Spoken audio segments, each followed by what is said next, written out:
Hi guys, I hope you guys are safe at home in quarantine, but don't forget to subscribe here at Fino Boxing and follow my personal one at Adriana_sports. And guess what? We're gonna knock out this coronavirus. Bop, bop, bop. What's up, everyone? Here with undefeated super bantamweight prospect Rudy Garcia, 10-0. Obviously, we're all going through a difficult situation right now with COVID-19, especially being for South Central. How difficult has it been for you to kind of get that work in and stay in shape? It's been a little difficult. And not a lot of things are I can't really hear you because the dogs. I don't know if Yeah, can you hear me? yeah, I can hear you. Okay. Yeah, you can repeat that if you mind. It's been a little hard. Not a lot of things are open. The fitness gyms where I usually go to jump in the sauna room maybe or the steam room, they're not open. So that hasn't. Yeah, I mean, it doesn't stop me, right? To go and run and everything. So I have been running, been working out. Trying to stay busy, trying to keep my mind busy. Just staying at home has been a little hard. So with the morning runs, I've been able to like kind of just break free from the quarantine. So, Yeah, yeah, definitely. Well, right now we're looking at your record, obviously 10-0, 23, only 23 years old. At what point did you decided to turn pro, and what was the decision instead of maybe trying to get an Olympic trials or something like that? well, the plan was initially to try to make the team, and if that didn't happen, then turn pro. So I think I turned pro like around 19. Usually people turn pro at 18, and so I think it was like the year that I had turned 19, the Olympic team was being chosen. So I had lost in the qualifiers to even give me but I had lost in the finals. Close decision, but I didn't make it. So after that, I decided to turn pro, and try to do something good with that. Yeah, yeah, no doubt. I mean, we've seen you with your dad, Rudy Garcia Senior. He also trains Diego Pacheco there in South Central LA. How difficult Right. was it for you to not only stay away from the streets, but put in the time and the effort to be a professional fighter? Well, I guess you could say that I've had my dad to look up to. As he was a fighter too, and uh, I tried well, I obviously I did follow in his footsteps, but I try not to follow like almost everything. This so it was pretty hard because the gangs are around you, and stuff like that. Your friends are always calling you to hang out or so most of my school days, I didn't really get to hang out with my friends. It wasn't a normal childhood. It's more of a fighters. So I guess I molded that into my mind, I guess, without even wanting to. With the whole dream. My dream was to become, or is to become, a world champion. So I guess I guess I was, and I wasn't really popular, to be honest. Growing up, so it wasn't really that hard to stay away from people. They have my friends here and there, inviting me to go play video games, but I just I wanted. I know what I wanted, and I know what I want. I still know what I want. Yeah, you definitely have that goal in mind to become a world Hmm. champion. Well, you're definitely headed to the right path. Last time we saw you in action, I believe you beat Rafael Gramajo at the Golden Boy card. Talk to me about that experience, going in there in a sense, the underdog, but still, putting your all on the line and coming out victorious. Right, right. It was very nerve wracking, to be honest, because I know he was the Golden Boy fighter, or is a Golden Boy fighter, and he's a very tough fighter. He's very good, but I mean, I'm not looking for the fight, but if people want it, and everything's right, and the everything, the smaller details are good, why not for maybe a regional title, maybe perhaps I don't know, but if not, I'd like to continue with my career and keep going. But I'm a fighter. My job is to fight, so that's all I want to do. Correct me if I'm wrong. I believe you're still a free agent, but is the goal for you to eventually sign with a promoter such as a Golden Boy or maybe a Top Rank or a Match Rank? Yeah, it would be my that is a short term goal, and the long term goal is obviously the world title, but yeah, anybody who's willing to give me an opportunity to fight, anywhere, for something decent, then it would be good. I would like to sign with Golden Boy. Yeah, definitely, no doubt. Also, well, you're 10-0, like we mentioned early on, contending a super bantamweight division. Do you feel that's a natural weight class for you? Do you think maybe Yeah. going up to 126 at some point it makes sense? No, this last fight that I was getting ready to fight before this whole quarantine, I was already at 126, making the weight on schedule already. So it wasn't a big deal, to make 122. If if I had a hard time doing it, my team and I would discuss the weight and then we'd fix that. But to be honest, 122 is not a hard weight or not yet at least. So I can still make it pretty comfortably. Yeah, we've seen you before spar, a champion at that weight class in Neo Santa Cruz. But right now, when you look at that weight class, 122 pounds, who do you think is the top dog you could say at that weight class? Well, 122 is really stacked right now. So there's a lot of pretty good fighters. You have what's the Ray Vargas. You have Daniel Roman. Even though he just lost, but he's still in there. There's still an opportunity. There's a few. So it's a pretty hard weight division, but I'm willing to I want to fight the best, to be honest. Just like now that I've taken every fight that they've offered me, I'm willing to take any other fight.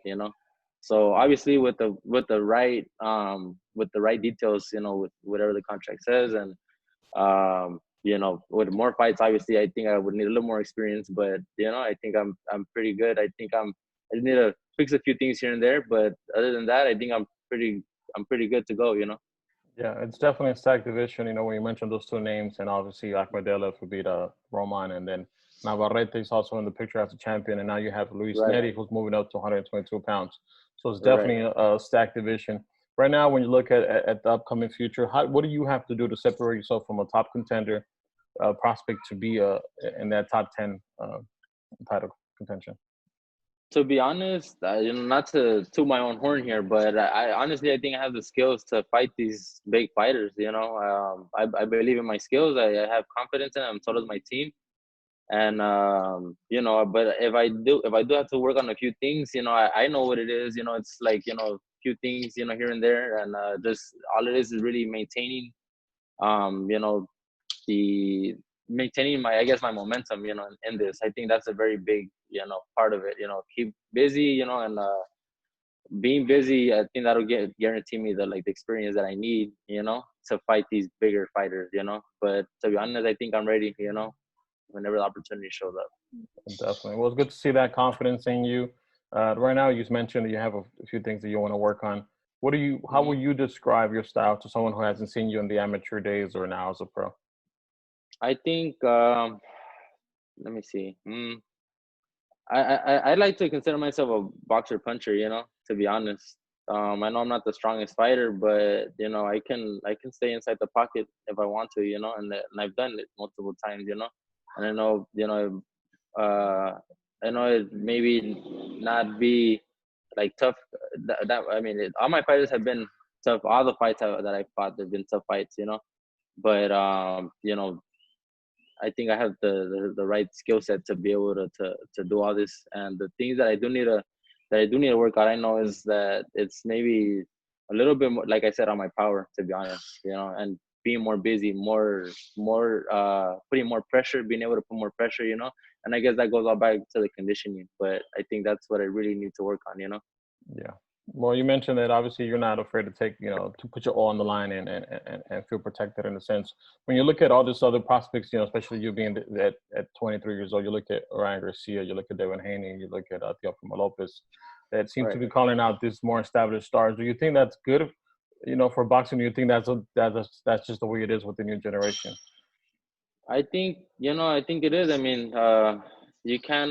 What's that saying? You can't taking a bite more than what you can, whatever. I think if they feel that they can do it, then they could do it. I mean, who's to stop them? They may be able to shut us up or shut people up that are the naysayers, and say, what, this guy's too young. But I mean, look at what Vargas did when he was young. He became the youngest champion in boxing history. So if he did it, why can't any other fighter do it? I think they're all those names that you just mentioned. They're very capable fighters, and I think they can do it. Yeah.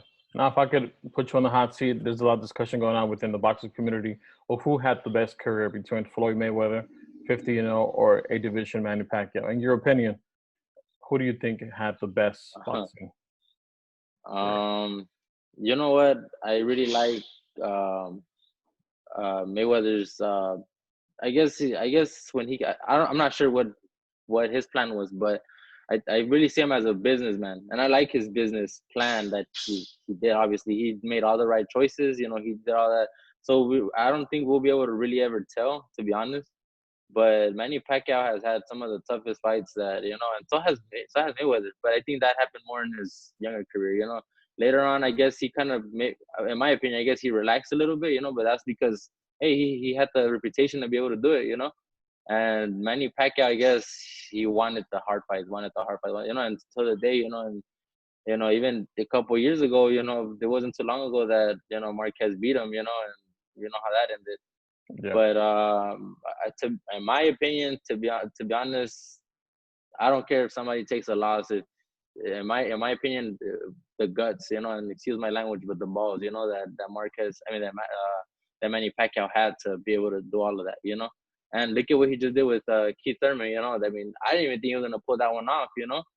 And to be honest, I don't see Mayweather still in the game. Like how Manny is, how he's still trying to, I don't know, still continue his legacy. He's trying to put his name. He's really trying to establish it. He already has. He has nothing to prove anymore, but he's really establishing his name in the boxing game. Yeah, that definitely makes perfect sense. And now Yeah. your fellow stablemate and Diego Pacheco, he fought on the card of the YouTubers, Logan Mm-hmm. Paul and KSI. Do you think you could take anything from those two YouTubers and apply it to your game to actually maximize your name and kind of be more of a presence on social media? Or do you think that's just there's no room in boxing for that? Yeah, maybe in the social media part, but to be honest, I think a lot of I'm not gonna say who or I don't have an opinion, but I see a lot of fighters that they're Instagram fighters, right? And they're putting themselves out there. I mean, I guess maybe that's the way to promote yourself nowadays. But I don't think I could take anything else from these YouTube fighters. That in my opinion, it's people would kill to be in the position that they would, and they didn't have to work for where they were, where they got the opportunity. They got that opportunity, and I mean, who are they in boxing? So, but I understand it's also showbiz and all this other stuff. So, it's at the end of the day, like they say, is money talks, bullshit walks. So if these guys can produce a lot of money, then why not? But other than that, yeah, I think I could take the fact that they're very out there. They're very spontaneous, I guess, in a matter of their the way they are. Their character. So Logan Paul, and my little brother actually watches these guys. So he was very excited about it. And I was like, oh, that's cool. And then I asked him, tell me a little about them. And so he started telling me about him, and he's like, yeah, well, this guy said this, and this guy, I don't even remember what it was, to be honest. But I guess their characters really help them to be out there. So I mean, it got them to where they are now. So why not try something, like that? Yeah, no doubt. Now, when you look at the rest of 2020, we still don't know when boxing might come back. Have you gotten a potential fight of when you might be returned back in action? Unfortunately, not. But we're gonna do our best to stay ready, and we. I'm really hoping it's pretty soon, but things. I'm sure as soon as things open, those slots for those fights are gonna be stacked. Everybody's gonna be wanting. They're gonna want to fight. Everybody's gonna want to fight. So I guess the ultimate thing to do is just stay ready. It's that's just the game plan for now. Lastly, if you could send a message to the Wadon fans, everyone who has supported you from South Central and all over the world, a final message that you want to conclude this interview on. Just thank you everybody. Thank you for the support. And I'm really happy that these some of these people actually go out in my fights and they support me. I'm always selling out the tickets that are given to me. So that's a very big blessing. Not a lot of fighters have that. Y a toda mi gente hispana, muchas gracias por el apoyo que me han dado. Un saludo a la gente de Durango y un saludo a la gente de Nicaragua. Muchas gracias. Ahora, campeón, pues muchísimas gracias por el tiempo. It's always a pleasure. We'll see you at the next one. Thank you, man. Thank you for Thank you, having me. Rudy. Have a good one. Bye-bye. Adios. You too.